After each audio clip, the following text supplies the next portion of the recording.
আজকে 4.5 বছর স্বামী মারা গেছে। আমার একটা মেয়ে এসএসএমএস স্কুলে 12 পড়ে, পড়াশোনা খুবই ভালো। মেয়েটারে খুব কষ্ট করে পরের কাজ করে মেয়েটারে আমি পড়াশোনা করাই। কাকুর বাড়িতে বেড়াইতে গেছিলো সূর্যমণিনগর, এখান থেকে জামাল হোসেন পুরো মায়াটারে উঠাইয়া লইয়া গেছে অপহরণ করে। বৃহস্পতিবারে 6 তারিখ নিছে, আজকে 6 দিন। মেয়েটার অন্য কোনো খোঁজখবর পাইতে আসে না। বিশ্রামগঞ্জ থানায় ডায়েরি করছে, তারা অন্য কোনো আমার খবর দিচ্ছে না, কইছে ফোন করে জানাইব। আমতলি থানা তো ডায়েরি করছে, কইছে খবর জানাইছে না। আমি মুখ্যমন্ত্রীর কাছে আবেদন করতেছি, মায়ের যত ঘুরছে পায়। আমরা একটা হিন্দু সমাজের মায়ের মুসলমানের এভাবে নিব, গায়ের একটা কথা নেই। আমি কত কষ্ট করে মায়েরা আমি খাওয়াচ্ছি খাওয়াইছি।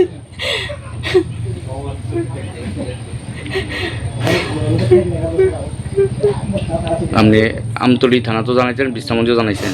আমতলি তো ডায়েরি করছি, বিশ্রামগঞ্জ ডায়েরি করছি। কিছু করে না তারা? না, সকালবেলা লোকে জানাইছি, তারা কোনো খবর দিচ্ছে না আমাদের। জামালের বাড়ি কো?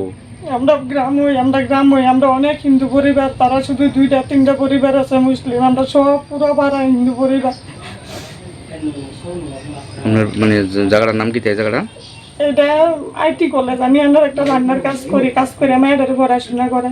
ও যারা মানে বিল্ডিং করতে আছে তারা রান্না করেন আপনি? হ্যাঁ, তারা লেবার আছে, তারা মেসের রান্না করি আর কি। আর এমনি আপনার বাড়ি? আমার বাড়ি পশ্চিম বরজলা। জামালের বাড়িও বরজলা? পশ্চিম বরজলা, আমরা এক গ্রামের রই। আপনার নাম কি? আমার নাম জ্যোৎস্না দেবনাথ। আপনার স্বামীর নাম? স্বামীর নাম অমর দেবনাথ। তো এখন কি চাইতেছেন আপনি? আমি চাইতেছি মায়ের যত খুঁজা পাওয়ানোর লেগে মুখ্যমন্ত্রীর কাছে